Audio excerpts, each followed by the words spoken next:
Mungkin sebagian orang berpandangan dia tidak membutuhkannya. Karena dia sudah menikah. Dia sudah punya istri.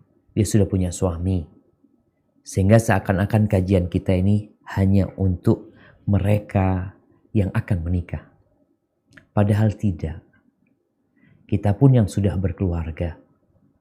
Kita pun yang sudah membina rumah tangga.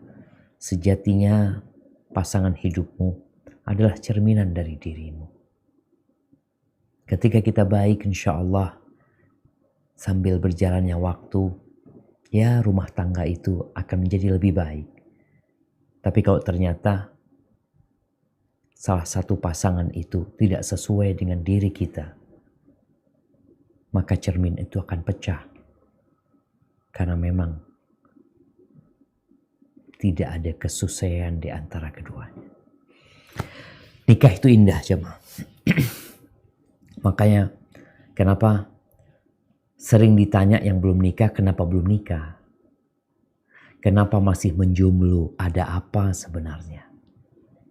Karena secara logika dan secara agama, orang yang tidak menikah itu bermasalah gitu. Ini sesuatu yang indah. Sesuatu yang mendamaikan hati, menenteramkan jiwa, yang membuat dunia itu berbunga-bunga. Antum bisa bayangin ya, orang mau nikah itu persiapannya lama. Dia umumkan kepada seluruh umat manusia sekarang ini, bukan hanya kepada kerabat. Dengan adanya media sosial, dia umumkan kebahagiaan dia, kegembiraan dia, bagaimana dia membuat undangan, bagaimana dia memilih tempat untuk pernikahannya, bagaimana sibuk di antara mereka mempersiapkan aksesoris yang akan dibagikan kepada orang-orang yang datang. Bagaimana mereka membuat makanan yang begitu enaknya. Itu pernikahan. Tapi ternyata sebagian orang sibuk mempersiapkan pernak-pernik pernikahan. Padahal inti pernikahan itu bukan di gedung yang disewa. Bukan di jumlah undangan yang hadir. Bukan di pakaian yang dikenakan. Bukan di mahar yang disebutkan. Bukan. Keindahan pernikahan itu karena di situ ada benih-benih cinta yang ditumbuhkan. Ada ketentraman dan kedamaian yang ingin diraih. Ada sakinah. Ada kasih sayang di sana.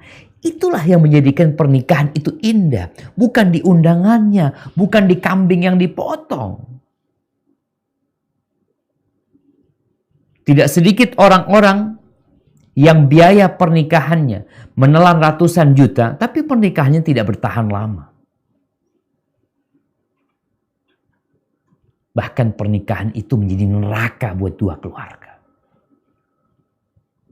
Hubungan silaturahim putus. Karena banyak orang sibuk memperhatikan pernak-pernik pernikahan yang sejatinya tidak diperlukan. Tapi kan boleh aja. Tapi yang penting dari pernikahan itu intinya. Apa gunanya engkau membawa seekor domba yang besar tapi bangkai? Apa gunanya engkau memiliki rumah yang besar, yang luas? Tapi ternyata di rumah tersebut tidak ada senyum dan tawa. Yang ada hanya emosi, kesedihan, tangisan. Apa gunanya? Apa gunanya engkau menunjukkan engkau menaikin mobil yang mewah, yang dihiasin. Tapi engkau tidak mendapatkan inti dari pernikahan tersebut. Allah Azza wa Jalla berfirman tentang indahnya pernikahan ini. Bahkan menjadi salah satu tanda-tanda kebesaran Allah di surat Ar-Rum ayat 21. Bagaimana nikah itu mendekatkan yang jauh. Memudahkan yang sulit.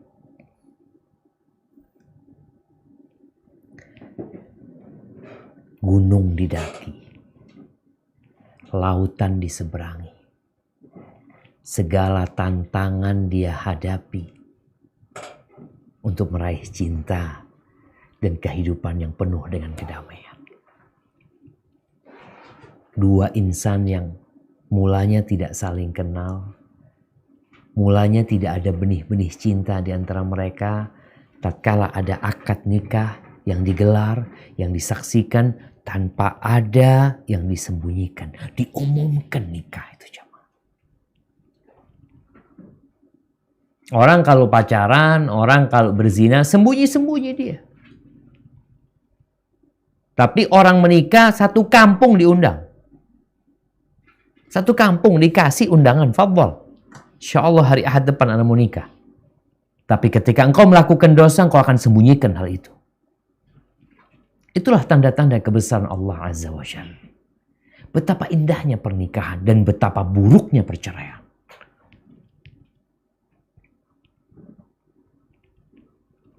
Tatkala engkau menikah, menyewa gedung, mengundang 300 orang, mempersiapkan makanan yang enak. Apakah tatkala engkau berpisah dengan pasanganmu, engkau umumkan, engkau undang orang tersebut untuk menyaksikan kembali engkau menceraikan istrimu? Atau engkau akan berusaha menutupi kejadian tersebut? Bahkan dianggap perceraian itu adalah kegagalan. Haibati fillah. Karena indahnya pernikahan itu, Rasulullah Sallallahu Alaihi Wasallam menyuruh para pemuda segera menikah. Kalau bicara menikah dini, itu dianjurkan dalam Islam. Dianjurkan. Nabi SAW mengatakan, ya ma'syarasy syabab, wahai kaula muda, man istata'a minkumul ba'a falyatazawwaj.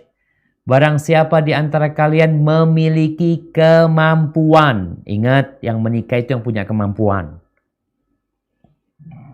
Kemampuan pertama yang jelasnya masalah fulus, dia mau kasih nafkah buat orang tersebut. Kemampuan ngurusin anaknya orang. Kemampuan menghadapi dan melaksanakan tanggung jawab dia sebagai seorang suami. Karena nikah ini bukan hanya senang-senang, tapi ada tanggung jawab di situ. Yang tidak memiliki kenapa disuruh menikah? Fa innahu aghaddu lil basar wa ahsan lil farj.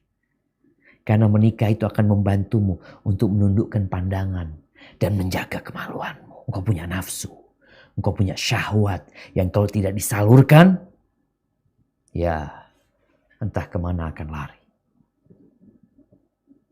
Maka diarahkan menikah agar terjauh dari perzinaan, dari pergaulan bebas yang menunda-nunda pernikahan tapi berzina.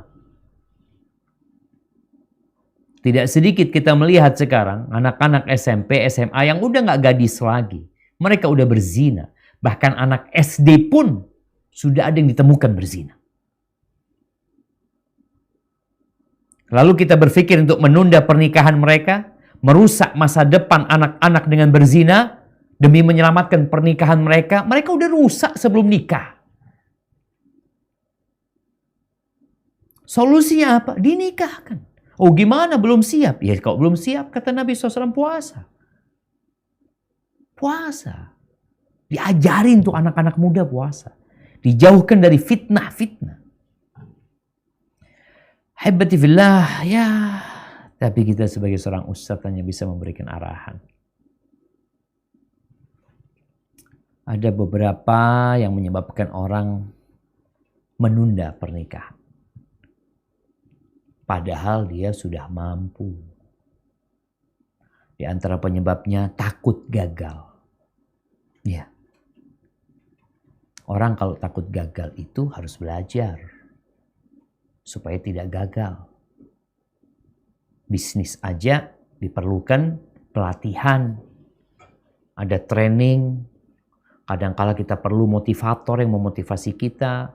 Kadangkala perlu pendampingan. Begitu pula yang mau nikah. Ya, ada juga yang menunda pernikahan karena takut terbebani. Dia memilih berzina. Na'udzubillah min dzalik.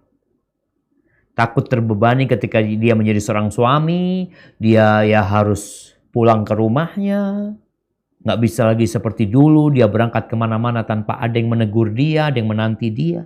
Na'udzubillah min dzalik. Ada yang seperti itu. Dia mau hidup bebas. Jamaah, kita nih hidup pakai aturan di muka bumi ini. Ada yang punya tempat ini. Kita bukan pemiliknya. Ada lagi yang karena nunggu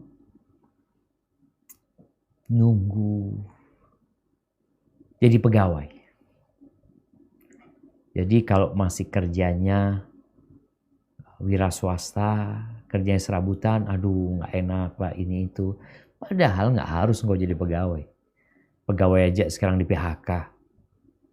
Kita banyak ini PHK. Apa kemudian dengan di PHK bercerai sama istrinya? Karena kehilangan kerjaan? Enggak. Muslim itu harus tetap bekerja walaupun dia dikeluarkan dari tempat kerja. Masih banyak lapangan pekerjaan dan pintu-pintu rezeki di muka bumi. Tapi ada memang yang menunda pernikahan karena urusan kerjaan. Belum Ustaz, Anda belum dapat pekerjaan ya. Karena masih kuliah ini itu. Kau sudah punya kemampuan. Kau nggak mampu udah kita bicarakan jangan. Ada lagi ya karena tradisi. Di antara tradisi nggak boleh kakak adik melangkahin kakaknya. Ya mau gimana? Nih sang kakak belum kepingin nikah, adiknya udah ngebet nikah. Nih sang kakak belum ada yang melamar, adiknya udah ada yang melamar. Oh ini tradisi yang harus dijaga, subhanallah. Ketika tradisi itu membuat hidup anak-anakmu merana, melarat, apakah kita akan tetap menjaga tradisi tersebut? Bukankah tujuan tradisi ini adalah untuk menjaga keharmonisan? Tapi kalau ternyata tradisi itu membuat kesusahan dan agama kita tidak menganjurkan seperti itu, segera menikah. Yang datang jodohnya ya tafadhol. Kemudian ya ada yang karena sekolah, karena kuliah ya. Jamaah nggak harus kuliah. Bagi aturan di pemerintah kita belajar berapa tahun? 9 tahun ya masih 9 tahun belajar. Artinya yang penting kau punya ilmu, yang kau bisa bekerja dengannya. Kalau bicara informasi, subhanallah. Apalagi dengan kondisi COVID-19 kita lihat anak-anak nggak kuliah sekarang online di rumahnya. Dapat ilmu. Maka menunda-nunda pernikahan tolong dilihat apa sebabnya. Ada juga yang menunda pernikahan karena dua orang tua menjadi penyebab.